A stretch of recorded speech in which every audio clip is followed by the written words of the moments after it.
Yang lama-lama hak kuno boleh pakai.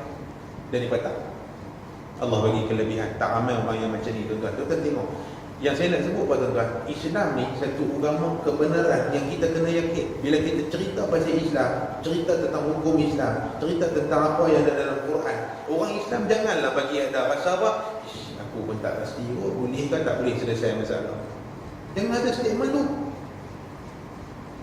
Kalau orang bawa main hukum daripada Quran, Quran ni kita punya. Quran ini keistimewaan umat Nabi, Allah Ta'ala bagi kepada kita. Maksud dia, apa ada dalam Quran tu kebenaran. Dan kebenaran, hang nak padam tak boleh. Tak apa pun jangan duk try, nak buat usaha supaya orang tak tahu yang ni hak Quran suruh. Tak boleh. Dia satu agama yang benar dan dia akan naik. Dia akan nampak. Jadi orang Islam nombor satu kena buktikan yang kata Islam ini satu agama yang benar dan dia kena pegang Islam yang ada kat dia satu.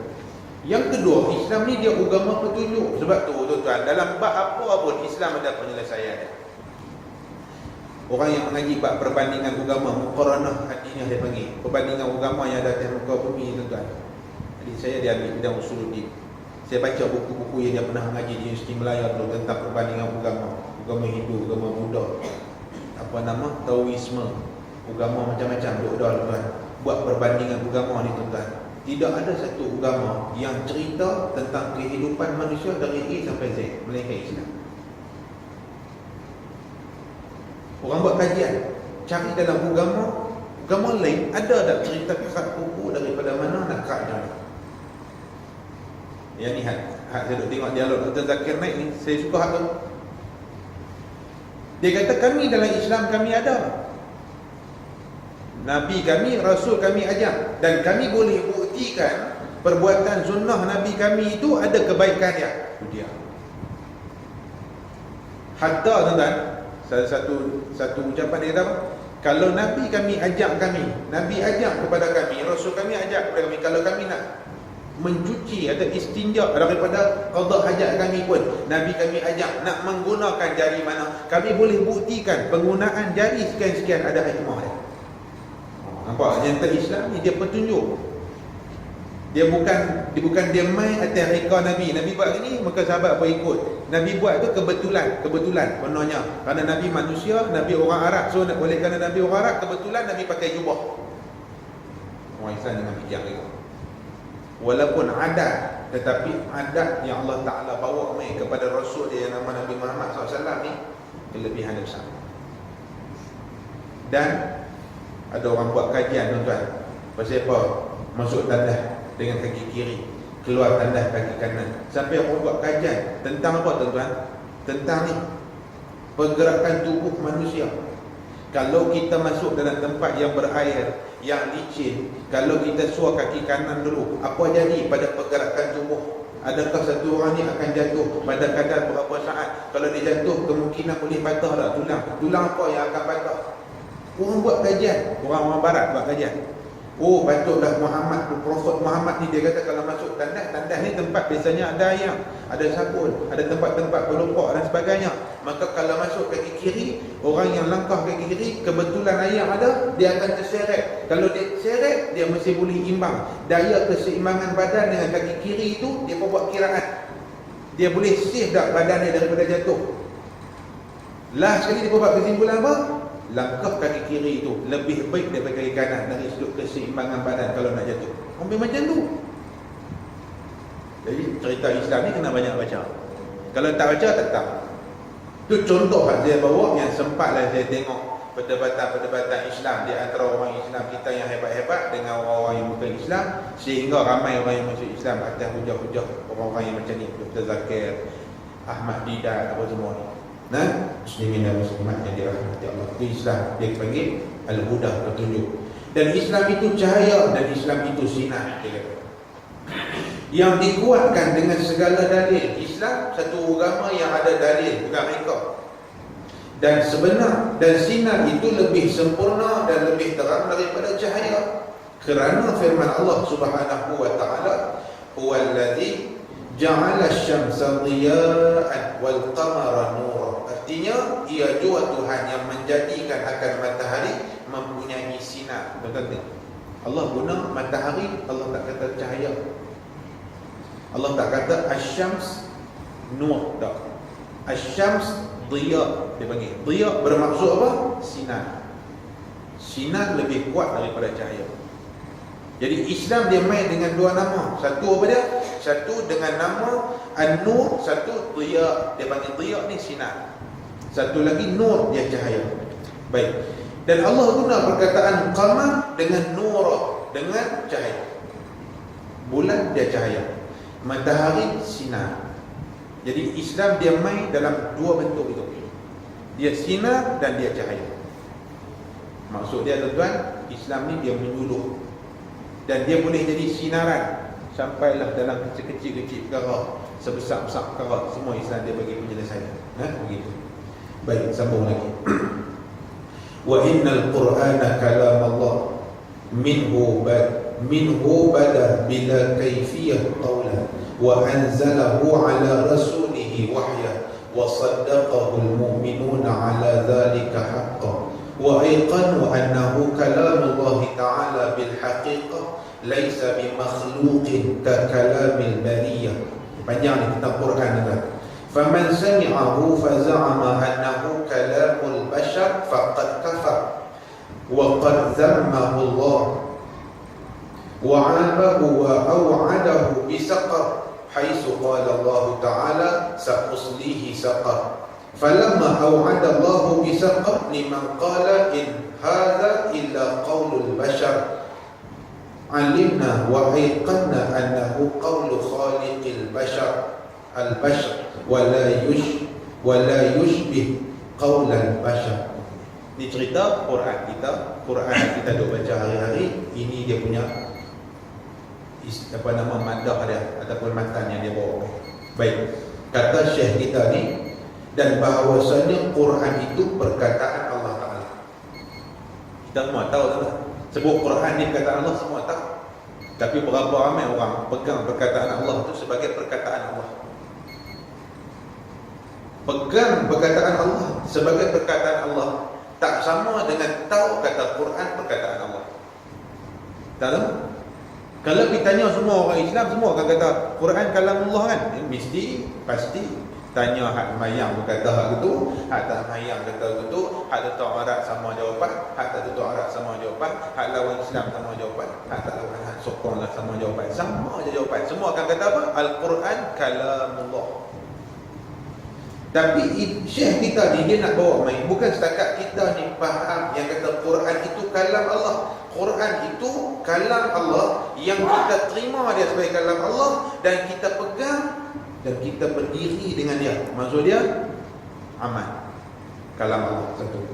Yang kedua, daripadanya nyata ia sebagai berkata minhu bada bila kaifiyati qawla.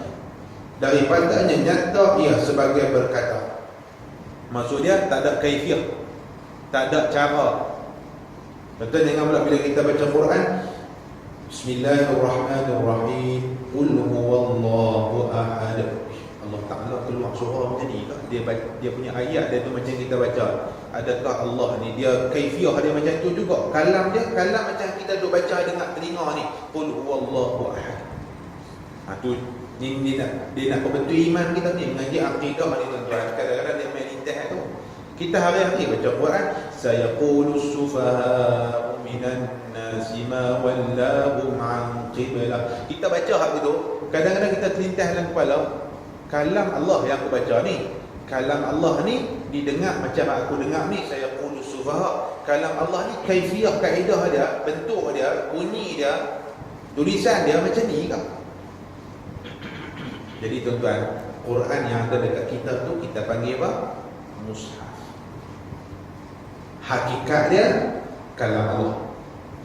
Tapi kalam Allah tu bila kaifiyati qawla, tidak berkaedah. Kita kalam kita ada kaedah. Satu SSATU ada kaedah. Nak sebut satu ada ejaan dia, ada tulisan dia, ada bentuk dia, ada bunyi. Itu kalam manusia, kalam makhluk. Tahu susah faham. Habis tu ustaz yang tulis dalam Quran tu Qul huwallah, yang tu kaedah tu untuk kita. Bunyi yang keluar daripada hak kita baca tu pasal kita makhluk yang baca. Tapi bukan bermaksud kalam Allah Subhanahu Wa Taala itu ialah seperti yang setengah orang kita dah faham. Dia kata kalam Allah tu hak bunyi, hak tulis, hak dilihat, itu dia faham itu kalam Allah. Hakikatnya kalam Allah. Sebab tu wahyu Allah Subhanahu Wa Taala ni bila mai kepada Nabi, Nabi akan terdiam. Macam mana bentuk wahyu mai? Mai kadang-kadang melalui perantaraan biwasitati Jibril. Dia panggil dengan perantaraan Jibril. Jibril mai baca, Iqra ya Muhammad ma ana biqari'in. Aku tak tahu baca. Iqra ya Muhammad ma ana biqari'in. Sampai kali ketiga, Iqra bismi rabbikal ladzi khalaq. Jibril mai dengan suara macam tu, baca dalam bentuk wahyu. Ada ketika wahyu ni dia tak main gitu. Dia main dalam bentuk bunyi loceng. Ni Nabi sebutlah hadis. Bunyi jadi beban dekat Nabi. Nabi berpeluh, Nabi akan duduk sat, Nabi akan terdiam. Waktu Nabi dengan Aisyah, tiba-tiba Aisyah kata Nabi terdiam. Nabi duduk macam Nabi menanggung beban yang berat. Selepas selesai daripada tu, Nabi sedap, macam kita kata sedap balik. Dan Nabi kata, aku menerima wahyu. Nabi baca wahyu. Jadi tuan-tuan, wahyu ni sebenarnya apa? Wahyu ni ialah benda yang menghidupkan kita ni. Dia sebut wahyu daripada perkataan hayy. Hayy maksud dia hidup. Wahyu benda yang bagi kita hidup. Orang yang tinggal wahyu, tinggal Quran, dia tak boleh hidup. Kita tengok orang tinggal Quran, bukan hidup. Dia ibarat apa tuan-tuan? Ibarat hidup segan mati hitam. Cukup. Orang tak semayang tuan-tuan, kat dia hidup kan? Tak ada kehidupan nak dekat dia. Walaupun sekaya-kaya manusia tuan-tuan, dia sekaya-kaya manusia, tapi sebenarnya tak ada kehidupan kan?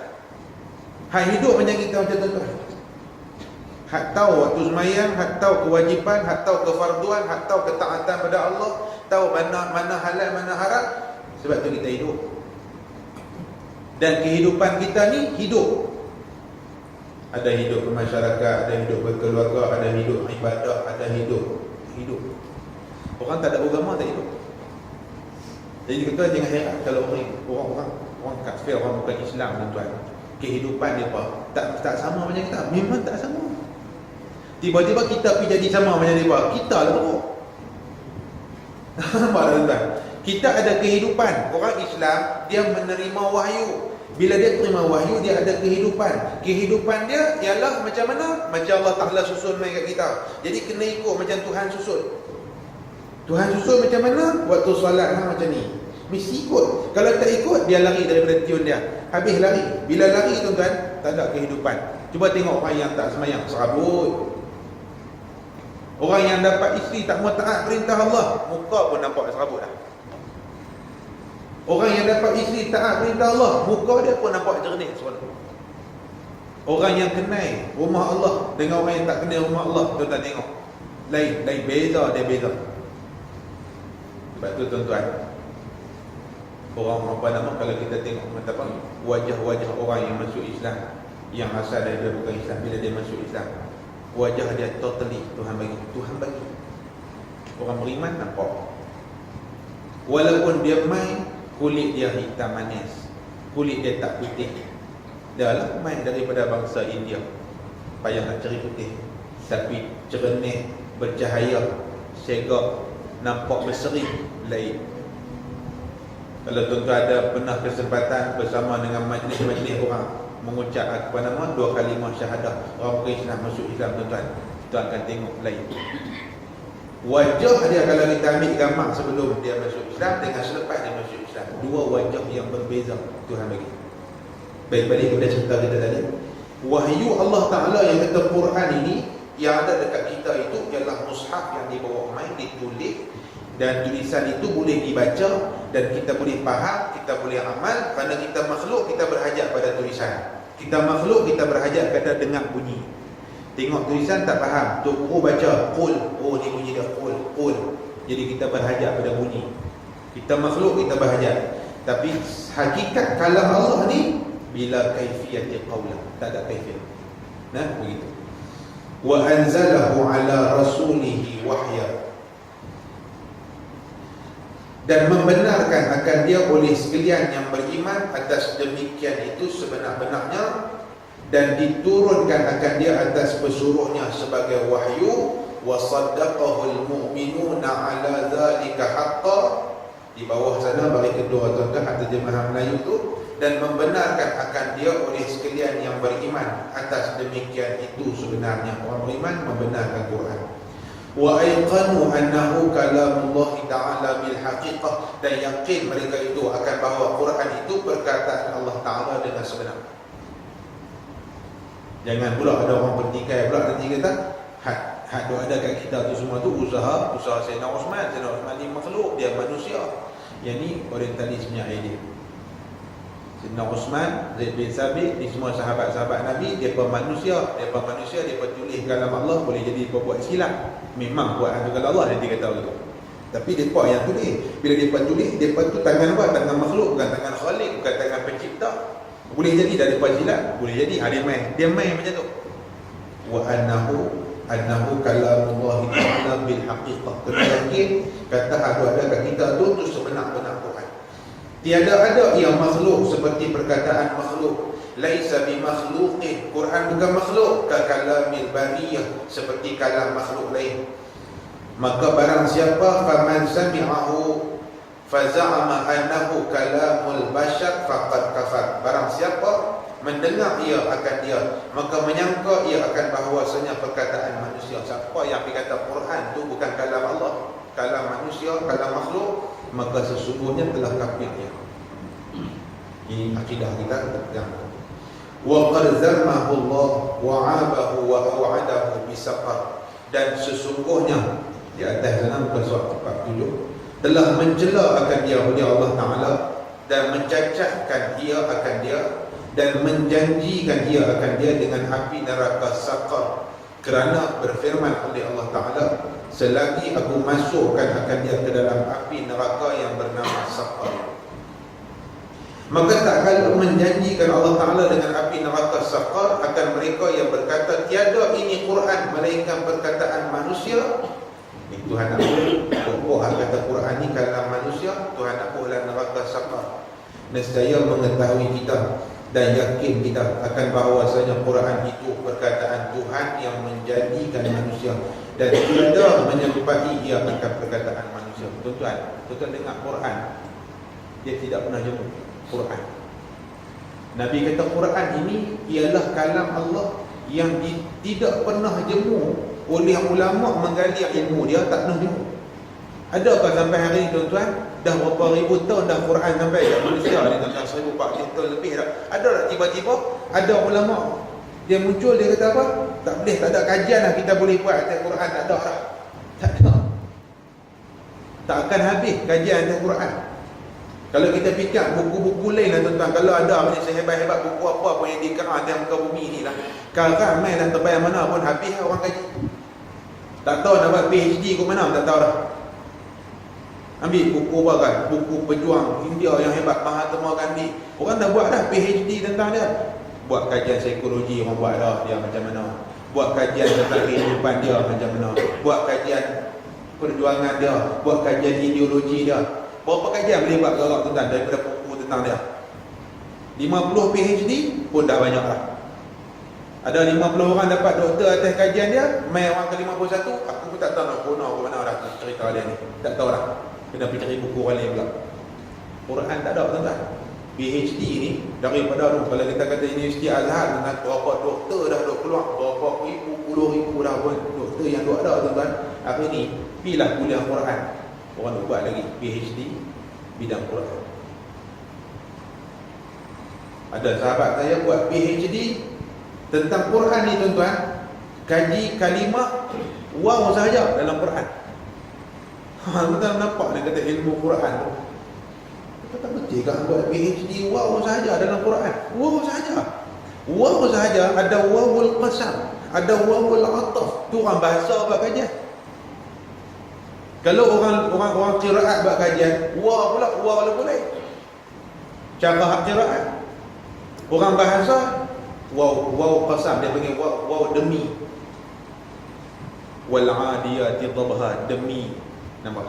Wasyamsi wa duhaha, demi matahari dan demi waktu duha. Wow tu wow qasam. Waw tu boleh jadi waw dan, waw ataf maksud dan. Waw tu pula boleh jadi maksud ma'iyah, berserta.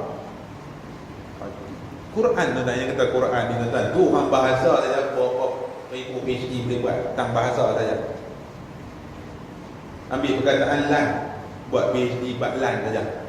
Ambil lam mim lam nafi lam apa semua, buat tu je.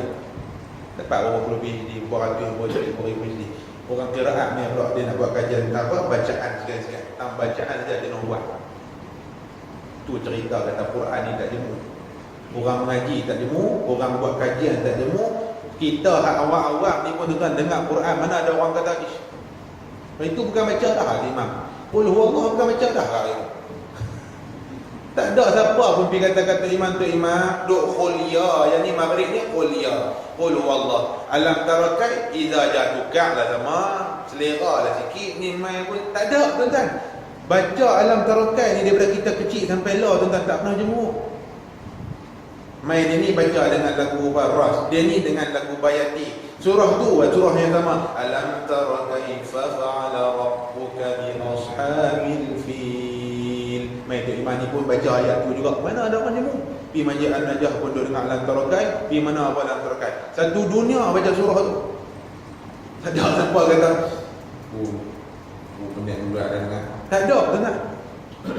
Betul hak Nabi kata Quran ini kalam Allah yang tidak jemu-jemu. Dengar tak jemu, baca tak jemu, bahkan tak tengok tak jemu. Tuan balik, tuan buka buku-buku yang tuan satu tuan baca, buku akademik kan buku apa. Tuan buka Quran sebelah, melihat Quran ni tak jemu. Bila orang kata ustaz kalau ada orang jemu, dia problem. Yang tu bukan jemu. Kan, yang tu nama dia beban. Tidak keras dah. Jenis balok lihat ni hang tunjuk di Quran tak boleh. Tapi Quran ni dia punya tulisan tu bukan tulisan. Bacaan dia. Kalau kita buat desuk khat dia saja tuan-tuan. Orang duk buat khat ni tuan-tuan, duk lukis dinding pejabat, dinding sekolah, dinding apa tuan-tuan. Khat sahaja orang tengok tulisan ini. Macam tu. Pergi cari tulisan dalam dunia ni yang sepakar-pakar manusia tulis tulisan Cina pun cantik, tapi tulisan Cina tu tak orang pakar-pakar tulis kan. Kita nak buat cantik, tapi bila dibuang kalam Allah duduk di tepi tenggelam. Buh je khat diwani kan duduk di tepi, dia jadi nampak leh. Bahkan tuan-tuan waktu saya ingat saya tu satu hari tu pernah lebih beli satu frame tu tulis khat ayat Quran. Khat cantik tulis beli. Orang hak bukan Islam ni pun tengok ni apa ni apa ni tulisan cantik ah. Kita kata faham lah, tak faham tapi cantik. Dia kata cantik lah tapi dia tak faham. Kita saja melawak dia, ini buat nama boleh. Dia tak tahu. Ini tak, ini you punya agama, you simpan dalam you punya rumah. Tapi nak abang kata nak iktiraf kau kata cantik tu. Tu yang kata tulisan tu. Tulisan bukan baca tu. Nampak tak? Dan kalau saya sajalah, walaupun tuan-tuan dah tahu cerita ni, di antara orang kata apa, cerita orang masuk Islam di Malaysia tuan-tuan, di antara cerita yang saya pernah dengar, cerita tentang mungkin pernah baca tentang Dr. Farid Ravi, Dr. Ridwanti. Dalam kalangan mereka dah ada sahabat saya Ustaz Farhan yang masuk Islam kerana tuan-tuan, ada yang masuk Islam kerana suka dengar azan. Dia suka dengar azan. Ni Ustaz Farhan, sahabat saya yang ngaji di Syukurah sama-sama dengan perkuaan dulu. Dia waktu kecil dia kata, umur 6-7 tahun saya ingat dia kata bila time maghrib dia kata itu time untuk dia duduk depan televisyen. So mak dengan ayah tak dia kata apa, dia akan kali TV satu dia kata dan dia akan dengar azan tu. Masa tu dia tak tahu kata yang tu azan. Dia kata suka dengar lagu ni. Lagu ni suka. Dia kata betul kat mak dia mengingat tak apalah budak-budak gitu. Rupanya dia jadi asbab hidayah kat dia, tuan-tuan. Nak bagi tahu kata apa? Azan tu kan dia jadi suka. Tu yang kata tu cerita azan, cerita Quran, cerita kalam-kalam Allah ni tuan-tuan, orang dengar ni tak ada. Baik. Dan orang yang mengatakan Quran itu adalah kalam manusia, maka disediakan neraka sakar kepada mereka. Baik, syarah dia, sesungguhnya telah sesat beberapa puak yang banyak daripada manusia pada masalah kalam Allah Ta'ala, dan bersalah-salahan mereka itu pada ini masalah atas 9 perkataan. Baik, tuan tengok, ini perinci dia ulama kita bawa. Jangan kita masuk salah satu pun. Satu, pertamanya bahawasanya kalam Allah Ta'ala iaitu barang yang menumbuhkan ia atas segala hati daripada segala makna. Ada kalanya daripada akal yang sangat memperkuat pada sisi setengah mereka itu atau daripada yang lainnya, dan ini perkataan as-sabi'ah dan al-mutafallis falsafah, dan ini sangat terang batinnya. Baik, kita tengok. Nombor satu, dia kata golongan falsafah ni golongan yang jenis berfalsafah, suka, dia panggil apa? Falsafah dia tak? Andaian. Suka buat andaian, suka buat idea, ideologi macam tu. Orang macam ni dia kata apa? Al-Quran ini, kalam Allah Ta'ala, dia kata ni ialah barang yang menumpuhkan atas segala hati daripada segala makna. Nampak macam bagus, tapi dia kata Quran ni kalau orang dengar, hati akan jadi lumpuh, makna akan jadi hilang. Maknanya orang tak boleh nak cakap apa dah kat Quran. Satu, Quran ini dia kata ialah pada sisi mereka ni ialah ada kalanya dia menumpuhkan akal. Jadi orang falsafah ni dia kata apa? Quran ni dia macam candu. Jadi dia letak Quran ni seolah-olah Quran ni satu benda yang boleh mengkhayalkan orang. Sedangkan Quran dia bukan mengkhayalkan orang, tapi Al-Quran ini dia memuka, maksudnya dia boleh menarik perhatian orang. Tapi orang falsafah, orang sabi'ah was-sabi'in yang sebut dalam Quran ni, dalam Quran ni dia kata Quran ini ialah kalam yang boleh menumpuhkan hati dan akal. So jangan baca sangat, dia kata dia bagi kita lumu. Lepas tu orang falsafah ni kadang-kadang dia tak suka sangat orang yang ikut agama, dia ikut Quran. Bahkan ada pula golongan yang macam ni, dia suruh kita menafsirkan semula ayat Quran. Menafsirkan semula ayat Quran ni maksud apa tuan? Maksud dia bagi nafas baru dekat ayat Quran, bagi dia segar sikit. Ni duk jumuk je dengan makna tu. Dia faham kata Quran ni dia menyebabkan kita otak tak berkembang, hati tak berkembang, jadi kita jadi jumuk. Ni golongan falsafah. Jadi ada golongan ni sepanjang zaman satu. Dan keduanya, ni golongan kedua, bahawasanya kalam Allah Ta'ala makhluk. Dia kata Quran ni makhluk, menjadikan akan dia oleh Allah Ta'ala bercerai daripadanya. So dia kata bukan kalam Allah, tapi Tuhan bagi jadi yang bercerai daripada Allah. Dan inilah perkataan Mu'tazilah, batil juga perkataan, tak pakai sesat, keluar daripada Islam. Baik, yang ketiga. Dan ketiganya bahawasanya kalam Allah Ta'ala makna yang satu, yang berdiri dengan zat Allah Ta'ala, iaitu suruh dan tegah dan khabar dan bertanya. Dan jika dituturkan daripadanya dengan bahasa Arab, nescaya adalah ia Quran. Tuan-tuan, yang ni syekh kita ni, dia himpun kat kita ucapan-ucapan orang-orang sesat. Jadi kita kena hati-hati. Mula nampak bagus ya, dia kata Quran ialah kalam Allah, makna yang satu, yang berdiri dengan zat Allah. Dia kalam Allah, dia berdiri dengan zat Allah, dengan suruhan, tegahan, khabar, semua ni yang kalau dibaca dalam bahasa Arab kita namakan dia Quran dia. Dan jika dituturkan daripadanya dengan bahasa Ibrani, nescaya adalah ia Taurat, kitab Taurat. Jadi dia kata Quran ni sebenarnya kerana dia turun dalam bahasa Arab, tu nama dia Quran. Tapi Quran ni dulu ni turun dalam bahasa Ibrani, kita panggil dia Taurat. Jadi dia kata Quran ni ada banyak versi bahasa. Tujuan dia satu je, nak mengiktiraf lagi agama Yahudi, Nasrani dan sebagainya. Tapi dia kata macam tu. Dan ini perkataan Ibnu Kilab, dan mereka yang setuju dengan dia seperti Al-Ash'ari. Tiga. Yang keempat, bahawasanya kalam Allah Ta'ala itu huruf dan suara yang bangsa azali, berhimpun ia pada azali. Ini perkataan sepuh daripada ahli kalam dan ahli hadis. Tuan-tuan, yang ni pun dia main satu lagi. Dia kata ahli kalam ni tak semua. Sebahagian ahli kalam yang berfalsafah banyak ni, dia kata Quran ni ialah kalam Allah yang terdiri daripada huruf. Huruf ada alif, ba, ta, sa tu. Kita tulis ayat Quran. Dan dia terdiri daripada suara yang bangsa azali. Huruf dan suara yang azali. Dan itulah fahaman satu puak daripada ahli kalam dan ahli hadis. Dan kelimanya bahawasanya kalam Allah Ta'ala itu huruf dan suara, tetapi berkata-kata Allah Ta'ala dengan dia, kemudian daripada tiada ia berkata-kata. Kan pening dulu. Dia huruf, suara, lepas tu Allah Ta'ala kata lepas tu. Lepas tak ada berkata-kata. Macam mana nak fikir tu?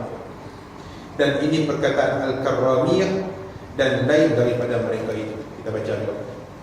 Dan keenamnya, bahawasanya kalam Allah Ta'ala kembali ia kepada barang yang membaharukan ia akan dia daripada ilmunya dan iradatnya yang berdiri dengan zatnya, dan ini berkata akan dia oleh empunya kitab Al-Mu'tabar dan cenderung kepadanya oleh Ar-Razi di dalam kitab Al-Matalib Al-Aliyah. Yang ni pula dia kata kalam Allah yang kembali ia kepada barang yang membaharukan ia akan dia. Dalam Quran tu ada ilmu, ada iradah, ada kehendak Allah. So, semuanya kembali yang berdiri dengan zat Allah. Ulasan ulama. Dan ketujuh, bahawasanya kalam Allah yang mengendrung ia akan makna, mengendong kot, akan makna yang berdiri dengan zatnya, iaitu barang yang menjadikan ia akan dia pada lainnya. Dan ini perkataan Ibnu Mansur Al-Maturidi. Ini hak belakang-belakang ni dia main hak hujah yang ni. Dia kata apa? Dia kata kalam Allah yang membawa mengendong makna. Kalam Allah tu ada makna dan dia berdiri dengan zat Allah, dan dia adalah perkataan Al-Maturidi. Nah, begitu. Dan kedelapannya yang kata Quran ni ialah kalam Allah Ta'ala yang bersekutu ia antara makna yang qadim yang berdiri dengan zat dan antara barang yang menjadikan ia akan dia pada yang lainnya daripada suara, dan ini perkataan Abil Ma'ali dan yang mengikutnya. Dan ini pula dia bezakan hak kalam Allah Azali satu, hak kehendak yang main selepas tu satu. Ya? Tak apa, kita baca bila tak faham pun tuan apa. Tak kira kali saya bawa kesimpulan. Yang ni hak ni tuan-tuan, perbahasan ulama. Ya, perbahasan ulama. Dan kesembilan, bahawasanya Allah Ta'ala sentiasa ia berkata-kata apabila mengkehendaki ia. Inilah ini. Allah ni sentiasa berkata-kata kalau dia berkehendaki. Dan manakala mengkehendaki ia, dan betapa mengkehendaki ia, dan ia berkata-kata dengan suara yang didengar. Dan bahawasanya nam atau jenis kalam itu nama dia qadim,